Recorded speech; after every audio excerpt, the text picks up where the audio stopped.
एक साधु के 4 विचित्र सवाल। पहला सवाल, नई पैदा हुई बछिया अपनी मां को दूध क्यों पिला रही थी? दूसरा सवाल, लकड़ी का गट्ठर लकड़हारा अपने सर पर लादे था, फिर भी लकड़ी क्यों बिन रहा था? तीसरा सवाल, बड़ा तालाब छोटे तालाब को क्यों भर रहा था? और चौथा सवाल, बाड़े में लगे सारे डंडे हंसिया क्यों बन गए? दोस्तों, आज की कहानी बड़ी ही शिक्षाप्रद महत्वपूर्ण होने वाली है। मेरा आपसे निवेदन है कि इस कहानी को पूरा सुनना और वीडियो के अंत तक आप हमारे साथ बने रहना। दोस्तों, इन सभी सवालों का जवाब इसी कहानी में आपको मिलने वाला है। इन विचित्र सवालों को सुन करके जो इनका जवाब है, आपको बड़ा अच्छा लगेगा। इसलिए मेरा आपसे आग्रह है कि इस कहानी को पूरा सुनना। दोस्तों, बहुत पुराने समय की बात है। किसी राज्य में एक राजा था और उस राजा के 4 बेटे थे। राजा ने अपने सभी बेटों से कह रखा था कि वह उसके राज्य में पहरा दे और चारों तरफ घूम घूम करके इस बात का पता लगाए कि उसके राज्य में कोई व्यक्ति दुखी तो नहीं है और किसी को किसी चीज की आवश्यकता तो नहीं है।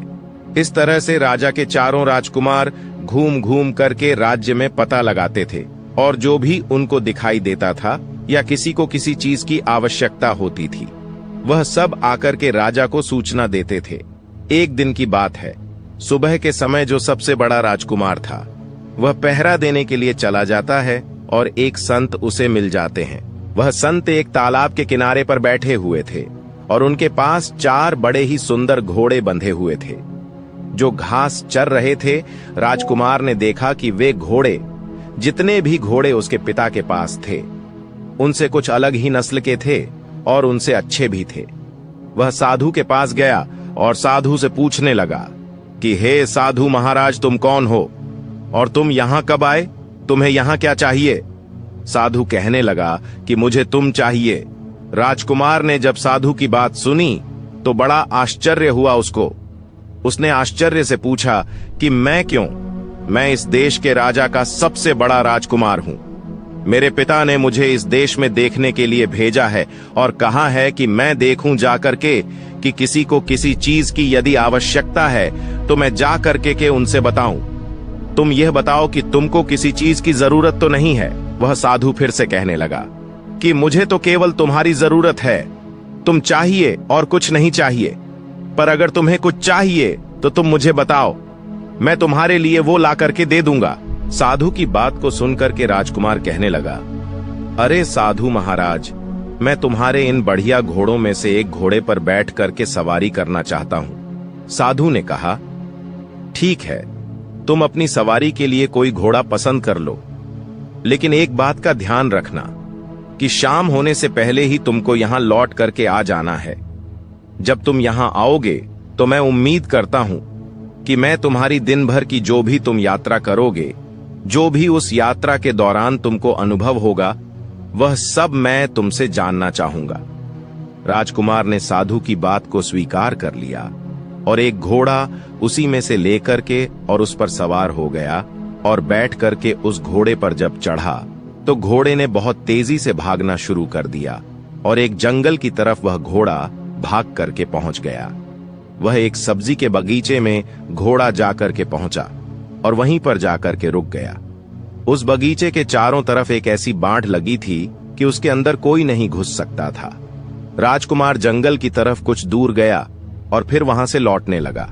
जब वह वापस लौट रहा था तो उसने देखा कि उस सब्जी के बगीचे के बाड़े में लगे सारे डंडे हंसिया बन गए हैं और बगीचे में से सब्जियां काट रहे हैं। यह दृश्य देख करके उसे बड़ा आश्चर्य हुआ, पर उसकी वजह उसकी समझ में नहीं आ सकी कि ऐसा क्यों हो रहा है।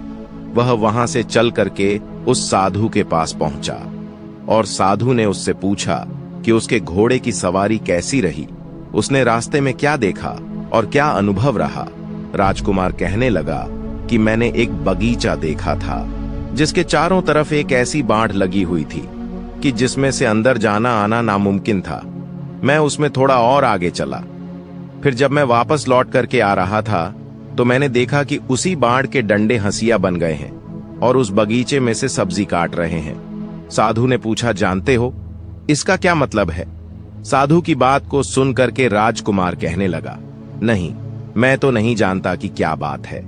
साधु ने कहा कि नहीं जानते, और तुम्हारे पिता ने तुमको इस राज्य की देखभाल करने के लिए कहा है, तो तुम उनका हाल कैसे जानोगे? यदि इस तरह से तुम्हारा हाल है तो तुम इसी समय पत्थर के बन जाओ। साधु के ऐसा कहते ही वह राजकुमार पत्थर का बन गया। जब सुबह हुई, राजा का जो दूसरा बेटा था वह भी शहर की देखभाल के लिए अपने राज्य से निकला, और वह भी जाकर के उसी साधु के पास पहुंच गया, और उसने साधु के बढ़िया घोड़ों को देख करके बहुत खुश हो गया। वह साधु के पास पहुंचा और साधु से कहने लगा कि हे महाराज, आप कौन हैं और कहां से आप आए हैं? बात को सुनकर के वह साधु कहने लगा कि मैं यहां इस देश में कुछ दिनों से घूम रहा हूं। ये चारों घोड़े मेरे हैं। क्या तुम इनमें से किसी एक घोड़े की सवारी करना चाहोगी? कल राजा का जो सबसे बड़ा बेटा था वह यहां आया था। उसने इसमें से एक घोड़े की सवारी करनी चाहिए थी। मैंने उसको किसी भी घोड़े को चुनने की आज्ञा दी और उसकी सवारी करने की मैंने उसको इजाजत दे दी थी। पर जब सवारी करके वह वापस आया तो जो कुछ भी उसने रास्ते में देखा था वह उसका सारा हाल मुझे समझा नहीं सका, तो मैंने उसको पत्थर का बना दिया। वह देखो, वह खड़ा है। राजकुमार कहने लगा, अच्छा, मगर उसने ऐसा क्या देखा जिसे वह तुम्हें समझा नहीं सका? साधु ने उसे कहा कि उसने क्या देखा था और क्या वादा किया था।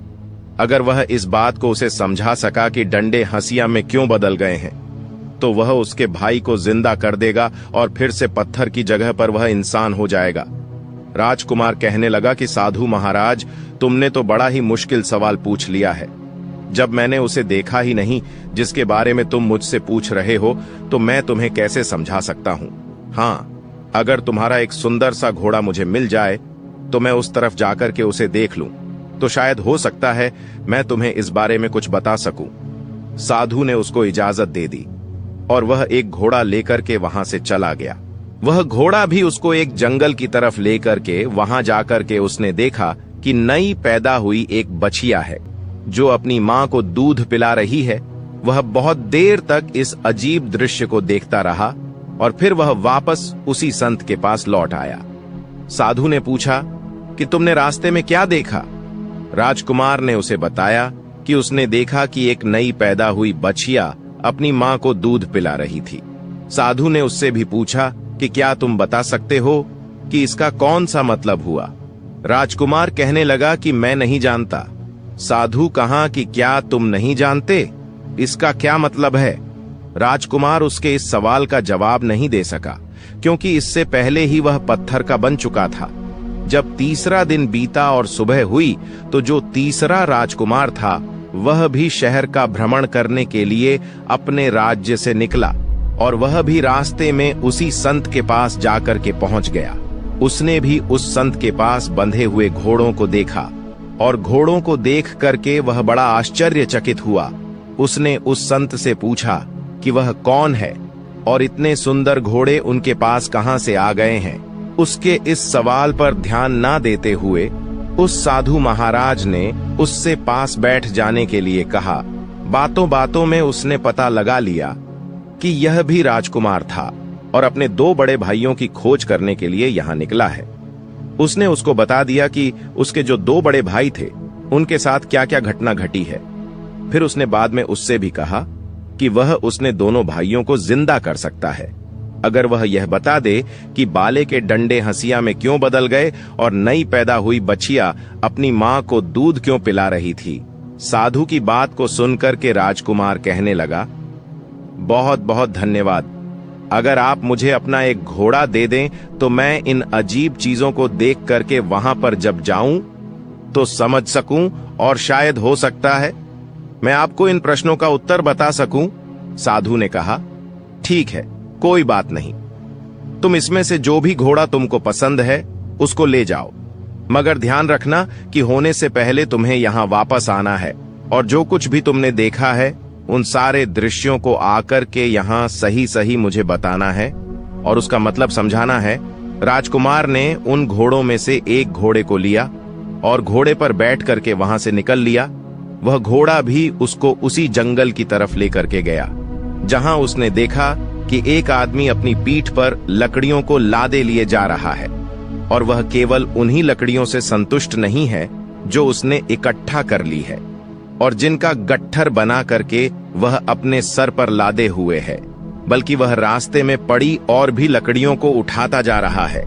राजकुमार ने सोचा, इसका क्या मतलब हो सकता है?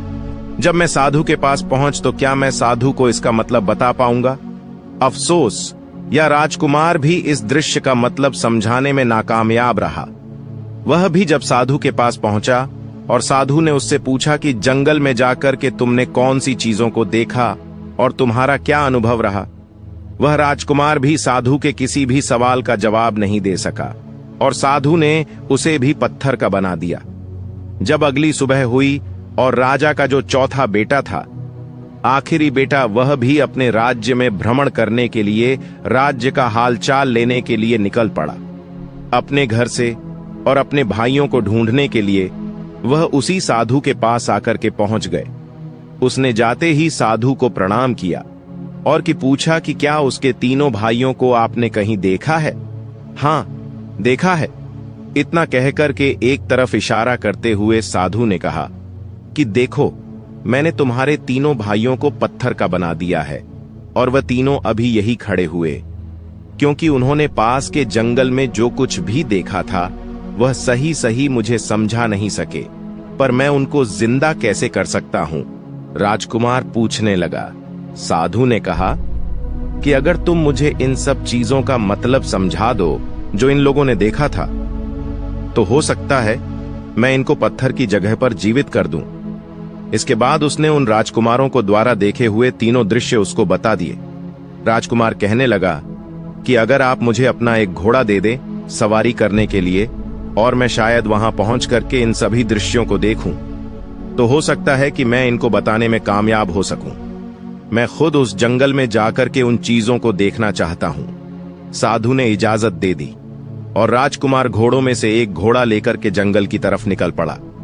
जंगल में जब वह जाकर के पहुंचा तो उसने देखा कि एक तालाब, जिसमें से पानी बह बह करके निकल करके दूसरे तालाबों को भर रहा था। उस समय वह बड़ा वाला तालाब खाली था, क्योंकि उसका जितना भी पानी था वह छोटे तालाबों में भरने में लग चुका था। जब शाम हुई और वह साधु के पास राजकुमार लौटा और साधु ने उससे भी वही सवाल किया जो उसके तीनों बड़े भाइयों से उसने किया था कि उसने रास्ते में क्या देखा और यात्रा का क्या अनुभव रहा, और जो कुछ भी उसने देखा इसका क्या मतलब है। राजकुमार भी साधु के किसी भी सवाल का जवाब देने में नाकामयाब रहा। साधु ने इसको भी पत्थर बना दिया। इस बात का पता जब राजा को कई दिनों के बाद चला कि उसके चारों बेटे जो हैं वह किसी को कोई पता उनका नहीं है, तो शक हुआ कि उसके बेटों को जरूर कोई बड़ी मुसीबत आ पड़ी है और उसी मुसीबत में वह फंस चुके हैं। इसलिए उनको ढूंढने के लिए राजा स्वयं निकल पड़ा। ढूंढते ढूंढते वह भी उसी साधु के पास पहुंचा। उसने भी से पूछा कि महाराज जी, क्या आपने मेरे चारों बेटों को कहीं देखा है? उस साधु ने एक तरफ खड़े 4 पत्थर के खंभों की तरफ इशारा कर दिया। राजा देखकर बिल्कुल आश्चर्यचकित हो गया। उसके मुंह से निकल पड़ा कि यह क्या होगा? आपका यह मतलब तो नहीं कि वे पत्थर में बदल गए हैं? साधु ने कहा, हाँ, यही बात है। मैंने ही इनको चारों को पत्थर बना दिया है, क्योंकि वह मुझे जंगल में देखे हुए जो कुछ भी दृश्य थे उसका मतलब नहीं समझा सके। फिर ये राज्य में किसको क्या तकलीफ है, आप तक कैसे आपको समझा सकते थे? फिर भी मैं उनको जिंदा कर सकता हूं। अगर तुम उसका मतलब मुझे समझा दो तो मैं समझ लूंगा। अगर तुम्हें चाहिए तो तुम मेरा एक घोड़ा लेकर के जंगल जा सकते हो। राजा कहने लगा, नहीं धन्यवाद, इसकी कोई आवश्यकता नहीं है। पर अगर आप मुझे यह बता दें कि उन्होंने क्या देखा जिसको वह आपको नहीं समझा सके, तो शायद मैं उनको आपको समझाने की कोशिश कर सकूं। साधु कहने लगा कि राजन, तुम्हारे सबसे बड़े बेटे ने जंगल में एक सब्जी का बगीचा देखा था जिसके चारों तरफ ऐसी बाढ़ लगी थी जिसको पार करके उसके अंदर जाना नामुमकिन था। पर जब वह वहां से लौटा तो उसने देखा कि उस बाढ़ के डंडे हंसिया बन करके उस बगीचे की सब्जी काट रहे हैं। इसका क्या मतलब है साधु की बात को सुन करके राजा कहने लगा, यह एक ऐसे आदमी की तस्वीर है जिसके पास कुछ पैसा सुरक्षा के लिए रखा गया हो, और जब उस पैसे का मालिक अपना पैसा उससे वापस मांगने आया तो उस आदमी ने उसके पैसे को या तो कहीं छिपा दिया हो या फिर उसे खर्च कर दिया हो, जिससे कि उस पैसे के मालिक को उसका पैसा ना मिल पा रहा हो। जैसे ही राजा ने अपना वाक्य पूरा किया, उसका बड़ा बेटा उसके सामने जीवित हो गया और तुरंत आकर के वहीं पर खड़ा हो गया। साधु ने अपना दूसरा सवाल किया, तुम्हारे दूसरे बेटे ने एक नई पैदा हुई बछिया को अपनी मां को दूध पिलाते हुए देखा था, इसका क्या मतलब है? साधु की बात को सुन करके राजा कहने लगा, बड़ी अजीब सी बात है कि उसको यह देख करके किसी एक ऐसी स्त्री की याद नहीं आई जो अपनी बेटी की कमाई पर जिंदा रहती है। राजा के यह कहते ही उसका दूसरा बेटा भी पत्थर का न बन करके वह राजा के सामने जीवित होकर के वापस आकर के खड़ा हो गया। साधु ने अपना तीसरा सवाल पूछा, राजन, तुम्हारे तीसरे बेटे ने एक ऐसा आदमी देखा जो अपनी पीठ पर लकड़ियां लादे लिए जा रहा था।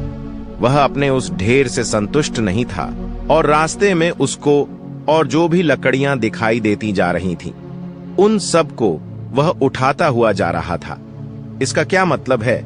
राजा कहने लगा कि यह इस बात को बताता है कि कुछ ऐसे लोग होते हैं, उनके पास जो कुछ भी होता है वह उससे संतुष्ट नहीं होते हैं, उनको हमेशा ही और ज्यादा इच्छा बनी रहती है।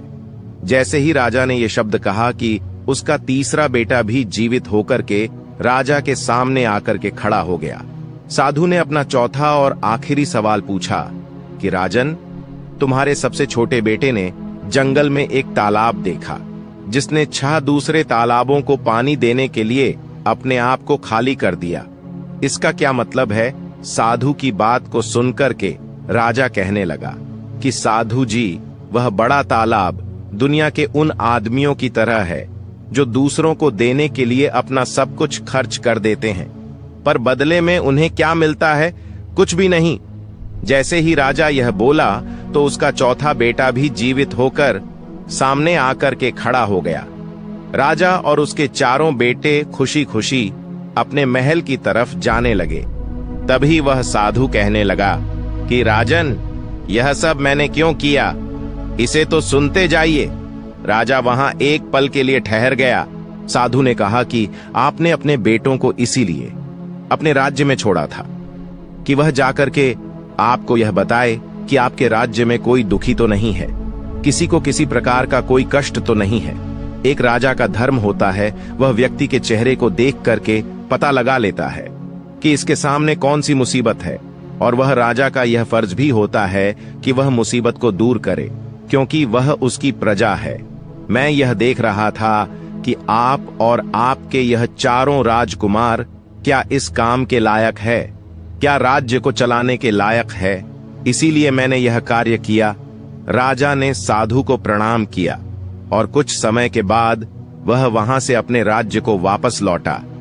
कुछ दिनों तक वह राजा राज्य किया और इसके बाद में अपने राज्य को छोड़ करके वह अपने बच्चों को राज्य दे दिया और खुद जंगल में तपस्या करने के लिए वह चला गया। दोस्तों, ये कहानी आपको कैसी लगी है? एक प्यारा सा कमेंट करके जरूर बताना, और यदि वीडियो आपको पसंद आया है, अच्छा लगा है तो इस वीडियो को लाइक शेयर करना और चैनल को सब्सक्राइब करने की भी कृपा कर देना। जय श्री कृष्णा, राधे राधे।